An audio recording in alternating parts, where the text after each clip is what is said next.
Hello everyone, I'm back with another video of PHP beginner tutorial। तो last video में हमने logical operators और उससे पहले हमने कंपैरिजन ऑपरेटर्स को डिस्कस किया था। तो आज हम जो पढ़ने जा रहे हैं वो है स्विच स्टेटमेंट। उसकी ज़रूरत क्यों पड़ी है हमें, वो क्यों इस्तेमाल होती है, वो आज हम देखेंगे। क्योंकि इसमें हमें अगर हमने फॉर एग्जांपल मल्टीपल कंडीशंस लगानी पड़ गई हमें, जैसे इफ़ हमने ये लगाई है, इफ़ लिखी हुई है कंडीशन, तो हमने कंपेयर करना है मल्टीपल टाइम्स एक ही नंबर को। तो उस केस में हम बार बार इफ़ लगाएंगे, बार बार इफ़ लिखना पड़ेगा हमें।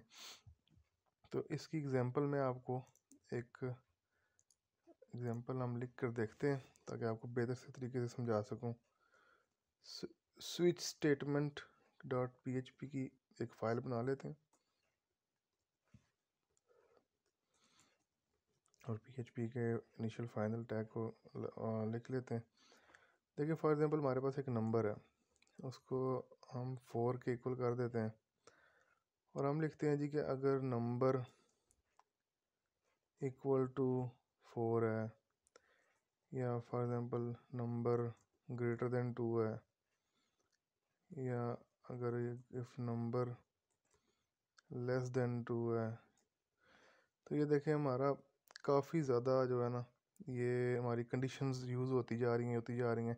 फिर हम इनमें लॉजिकल ऑपरेटर्स लगाएंगे, कंपैरिजन ऑपरेटर्स लगाएंगे, तो ये कम्प्लेक्स होता जाएगा। आपको एक एक कंडीशन को ऐसे देखना पड़ेगा कि क्या हो रहा है, किधर हो रहा है, फिर एको करना पड़ेगा, फिर एल्स लगानी पड़ेगी सबके लिए।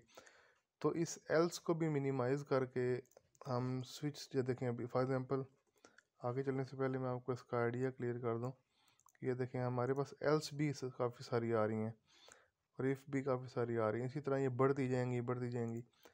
तो इससे बेहतर तरीका ये है हमारे पास कि हम स्विच स्टेटमेंट का इस्तेमाल करें। स्विच स्टेटमेंट में क्या होता है कि जो आपने नंबर जिसको कंपेयर करना है मल्टीपल वैल्यूज़ के साथ, आप उस नंबर को बस स्विच स्टेटमेंट के अंदर ये ब्रैकेट्स में लिख देंगे और वैल्यू बस आप इसको देंगे कि आपके पास क्या वैल्यू है जिसके साथ आप इसको कंपेयर कर रहे हो। ठीक है, फॉर एग्जांपल हमारे पास एक नंबर आ रहा है, वो 4 है। हमने चेक करना है जी कि क्या ये 3 के बराबर है। ठीक है, तो यहाँ पे इक्वल कर देंगे, यहाँ पे एक एको कर देंगे जी, इट इज़ इक्वल टू 3। उसके बाद हम क्या करेंगे, हम नेक्स्ट यहाँ से इस केस को कॉपी करेंगे। यहाँ पे आप केसेस बनाते जाएंगे। आपने सिर्फ एल्स यहाँ पर देनी है डिफ़ॉल्ट में, लेकिन उससे पहले हम जो है केसेस कुछ बना लेते हैं। फॉर एग्जांपल केस 4 है, 4 it is equal to 4, it is equal to 7, 7 भी यहाँ पे आ जाएगा।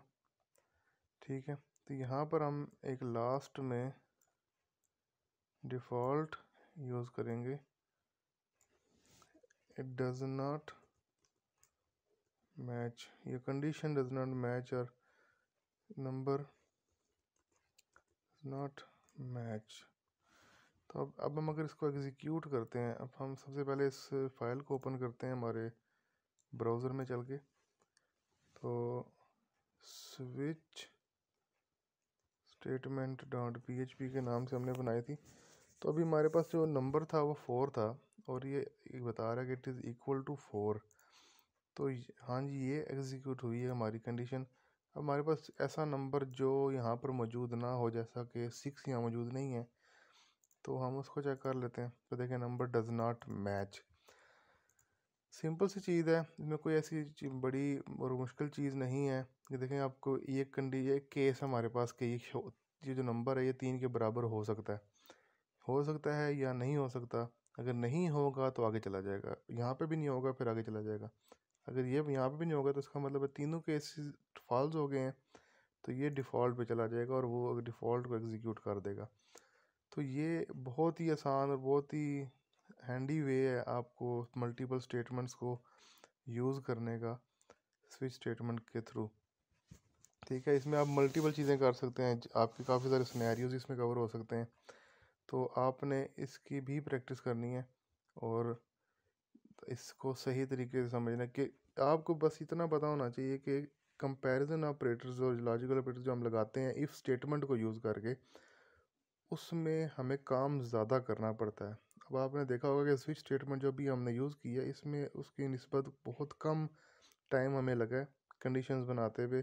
हमें बार बार एल्स लिखना नहीं पड़ रहा, हमें बार बार इफ़ लिखना नहीं पड़ा, हमने सिर्फ एक नंबर वेरिएबल बनाया, उसको लिख दिया, उसके आगे उस जिसके साथ जिसके साथ हमने उसको कंपेयर करना था हमने वो केस के तौर पे बना दिया। और जो ही ये केस फॉर एग्जांपल हमारा ट्रू होता है कि 3 से मैच कर जाता है नंबर, अगर 3 हो या जो भी हो, तो ये फ़ौरन से एको करने के बाद ये केस यहाँ पे ब्रेक डाउन हो जाएगा। ठीक है, तो ये ब्रेक डाउन होने के बाद ये आगे एग्जीक्यूट नहीं होगा। तो इसी तरह अगर यहाँ पर नहीं होता तो यहाँ ब्रेक डाउन हो जाएगा, मैच होने के बाद यहाँ नहीं होता तो यहाँ पे हो जाएगा, फिर ये डिफ़ॉल्ट नहीं चलेगा। लेकिन जो कंडीशन ट्रू होगी इन तीनों में से वो चल जाएगी और ब्रेक हो जाएगी फ़ौरन। तो बाकी नीचे वाला कोड और ऊपर वाला नहीं चलेगा जो ट्रू नहीं होगी।